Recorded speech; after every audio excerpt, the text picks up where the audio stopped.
बिल्कुल सही है। आजा आजा।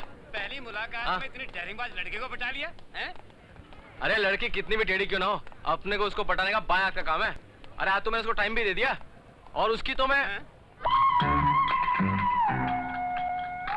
देखा आ गई ना। हाय मधु। हाय, कितनी देर कर दी आने में? ओह सॉरी मधु, मेरा फॉल्ट है।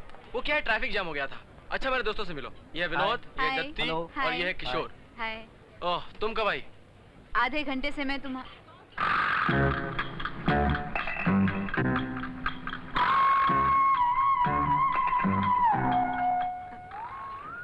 देखो ना, ये लड़का कब से मुझे आंख मार रहा है।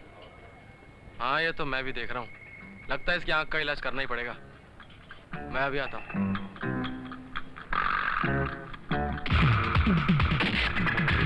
तुम्हें आंख मारता?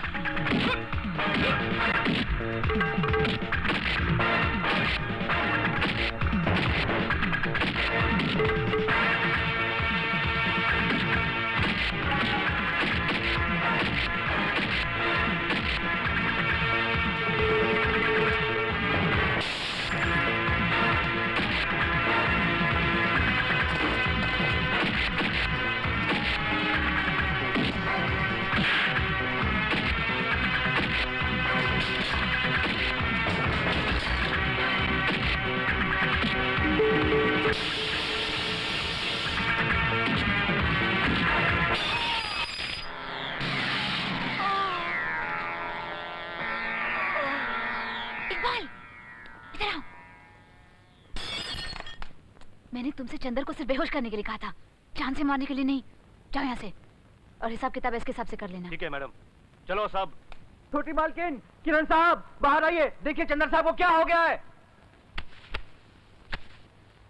क्या हुआ? चंदर साहब बेहोश।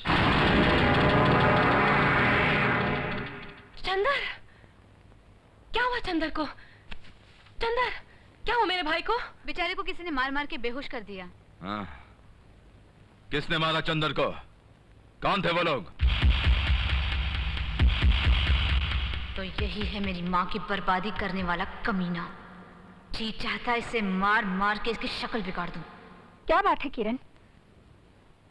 चंदर को क्या हुआ?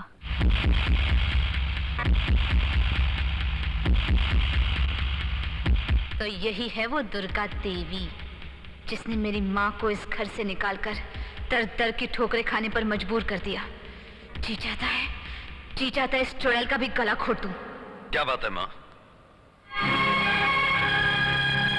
पिताजी, शक्ल से तो सीधे साधे लगते हैं, मगर पता नहीं इन लोगों के साथ रहकर ये भी सबकी बातों में आ गए हों। तुम लोग खड़े खड़े मुंह क्या देख रहे हो? जल्दी से डॉक्टर को फोन करो।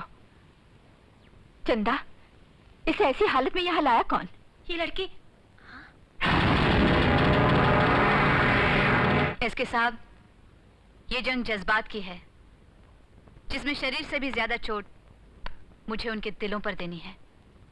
सिर्फ घर पर ही नहीं, घर में रहने वालों के दिलों में दरारें डालनी है मुझे, जिसका प्लान मेरे दिल में है। मगर तुम तो उस घर से लौट आई।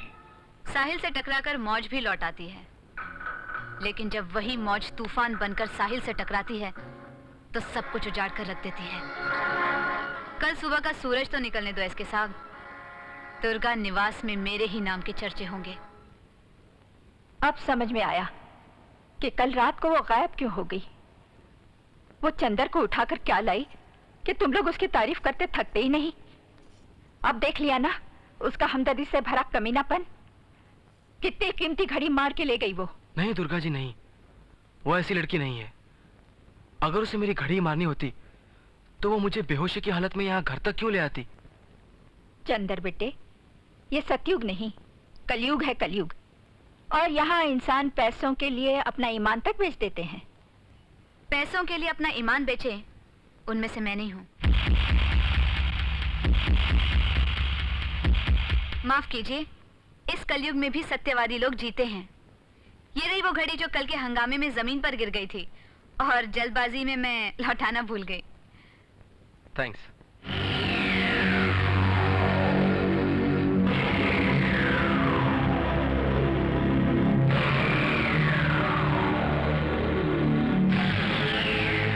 क्यों, डूब गई ना अब भी सोच में? पहचान ली इसकी असलियत? असलियत जानने के लिए ही तो हम सोच में डूबे हुए हैं। हमने कहीं तुम्हें देखा है? मुझे? अरे माँ जी, मेरा ना कोई आगे है ना पीछे। मैं एक अनाथ हूँ। पिछले 1 साल से इस शहर में आई हूँ। आपका और आपके खानदान का बहुत नाम सुना है। सुना है आप गरीबों को बहुत चाहती हैं। आपके दिल में उनके लिए बहुत हमदर्दी है। जिंदगी में मेरी बस एक ही तमन्ना थी, आपसे मुलाकात करने की, जो भगवान ने पूरी कर दी। अगर तुम्हारी और कोई तमन्ना होगी तो भगवान वो भी पूरी कर देगा बेटी। हमारे आशीर्वाद तुम्हारे साथ हैं। मेरी तमन्ना तो तुझे रोड पे लाने की है चुड़ैल। तूने ही आशीर्वाद दे दिया है। भगवान करे तेरी काली जबान सच हो जाए। तुम्हारा नाम क्या है बेटी? मधु। मधु बेटी, तुमने हम सब पर बहुत बड़ा एहसान किया है।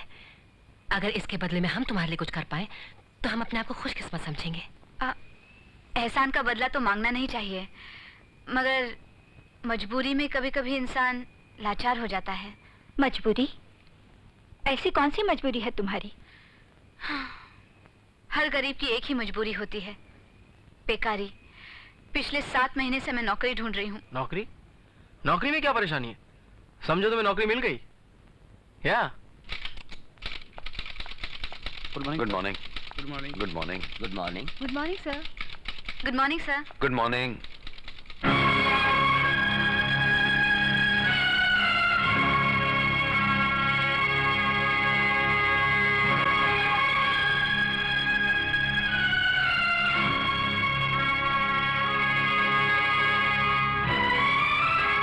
देखने में तो बिल्कुल उषा जैसी लगती है। उषा।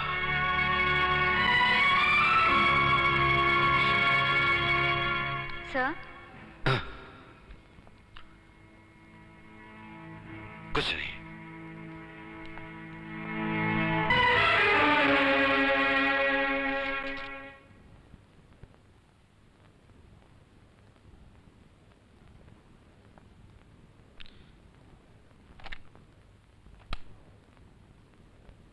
मिस्टर साठे, ये जो नई टाइपिस्ट है, इसे किसने रखवाया है? चंदर साहब और बड़ी मालकिन ने रखवाया है। मधु नाम है उसका। अच्छी।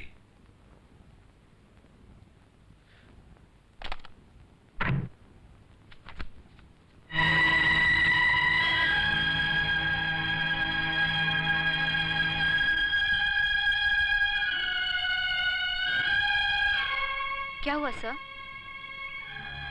तुम्हें देखकर मुझे मेरे अपने याद आ गए।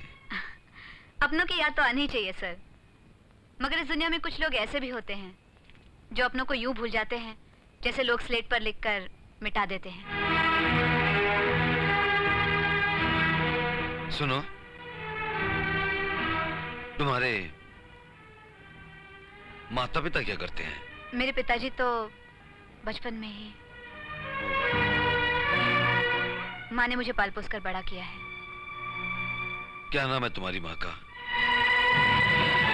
सरस्वती शर्मा।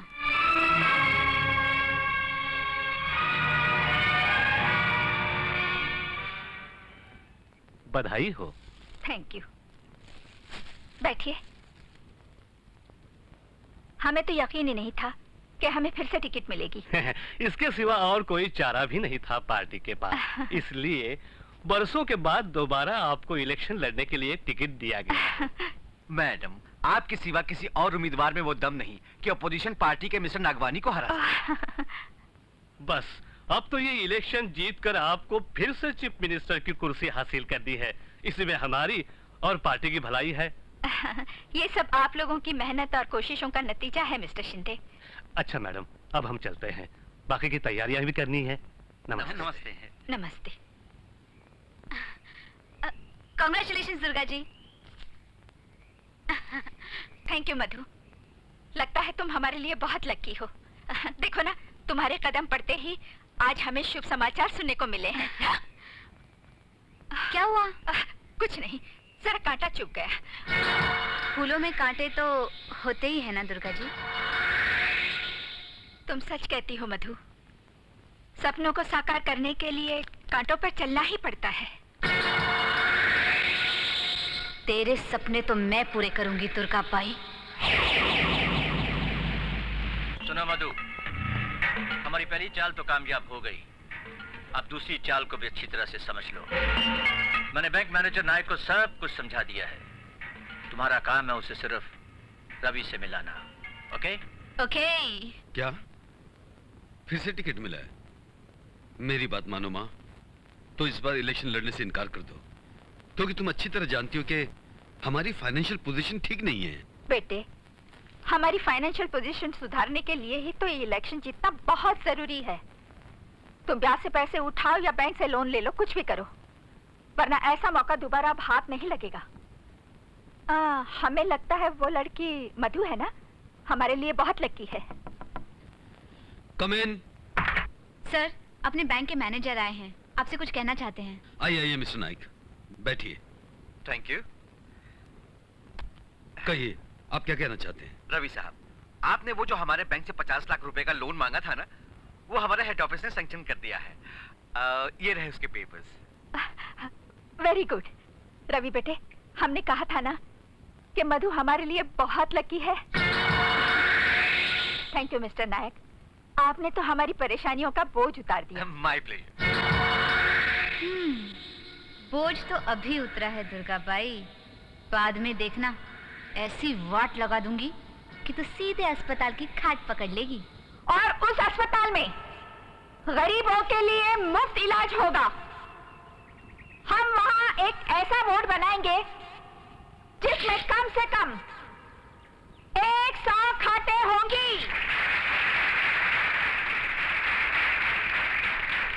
हमारी जिंदगी का सिर्फ एक ही मकसद है, गरीबी मिटाना, और हम गरीबी मिटाकर ही रहेंगे। दुर्गा बाई, थोड़ी देर तक तालियों का शोर सुन ले, बाद में यही लोग तेरा ऐसा स्वागत करेंगे कि तू इलेक्शन लड़ना ही भूल जाएगी। आप लोगों के साथ नहीं, हमें दोबारा इस इलाके से इलेक्शन लड़ने का हौसला दिया है। हाँ, तो हम उस अस्पताल के बारे में कह रहे थे जिसमें कोई खाते नहीं होंगी, नकली दवाइयां होंगी, नकली इंजेक्शंस होंगे और जाहिल डॉक्टर्स होंगे जो तुम सबको सीधे शमशान घाट पहुंचा देंगे।